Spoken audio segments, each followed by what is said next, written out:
Hey everybody, welcome back to the the bonus parts channel. I was going to say it's bad news parade because it's basically what we have here. So, as you'll notice, I am changing rod bearings in this motor. You may ask yourself, I thought you just put timing chains on this. What are you doing? Well, as it so happens, when I took the pan off to reseal it, I looked up um, in the pickup tube and I found a lot of plastic gravel. So that inclined me to look at the rod bearings. As it so happens, they're smoked. So we bought a new set of OE spec Glyco bearings and they're getting popped in now. So that should theoretically preserve this engine from blowing itself to smithereens and hopefully give me many miles more of use out of it. So we're going to finish up swapping these bearings out and get back to work on reviving this motor.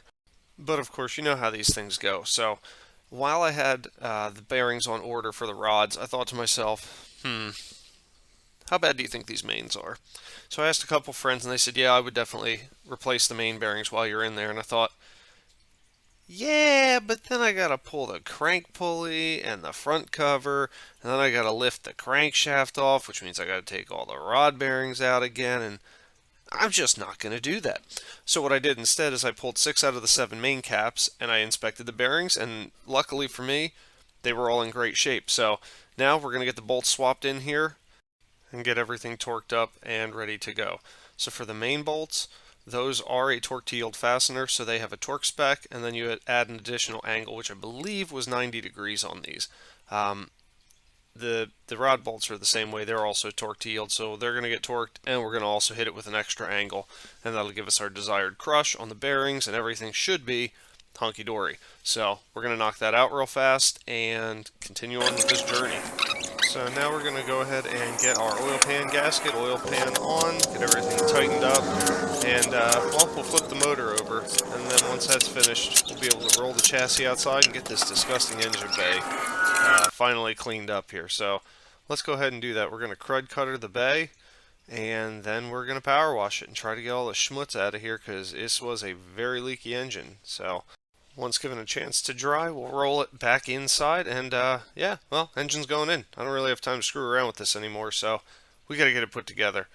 The time of working in the outside garage grows thin, so let's finish up and fire it up.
So as you heard, it was a little bit lumpy. So it turns out that I actually forgot to connect the brake booster hose. So that was a big lumpy idle. And then, because I'm, infinitely brilliant, I also forgot to put the evap hose back on. So we had a, I don't know, like 3/16 size vacuum leak right up on the PCV valve.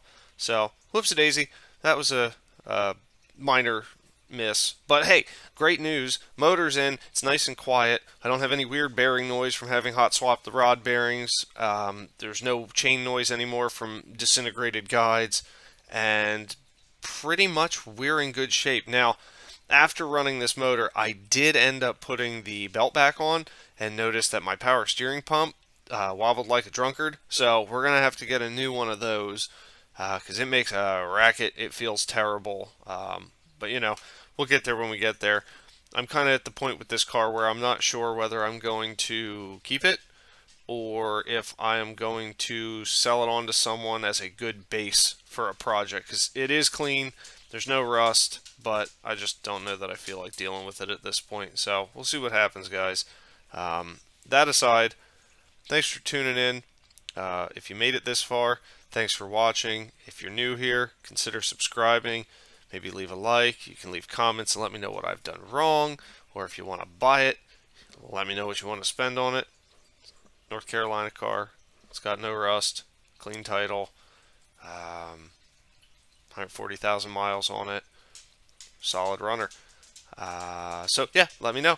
Anyways, you guys have a great day. Thanks again for watching, and tune in next time where, I don't know, I guess we'll see what happens with the Mark III, but we're probably going to get back to working on the Mark I because I have a lot to do, and I'm sure you guys are curious how I'm going to do it. Catch you next time.